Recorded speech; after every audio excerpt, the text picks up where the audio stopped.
జై శ్రీరామ్. 2025లో ఏ రాశికి ఎలా ఉందో చూద్దాం.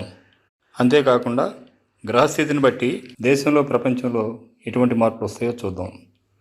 ముఖ్యంగా మనకు 2024 అంటే మొత్తం కూడా రాహు సంఖ్య 4 అనేది రాహు సంఖ్య.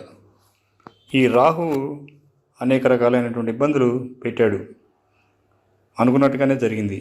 భూకంపాలు, వరదలు, అగ్ని ప్రమాదాలు, యుద్ధాలు, ఇలా రకరకాల ఇబ్బందులు పడుతున్నారు ప్రజలు. అదేవిధంగా ప్రతి ఇంట్లో కూడా అనారోగ్యాలు వచ్చాయి. ఎప్పుడు అనారోగ్యం ముఖం తెలియనటువంటి వాళ్ళు కూడా, ఆసుపత్రి అంటే ఏంటో తెలియనటువంటి వాళ్ళు కూడా ఆసుపత్రికి వెళ్ళాల్సినటువంటి పరిస్థితి వచ్చింది. అనేక రకాల అనారోగ్య సమస్యలు పడుతున్నారు. ఇదంతా 4లో ఉండేటువంటి 2024లో 4 సంఖ్య వలన జరిగింది. అయితే 2025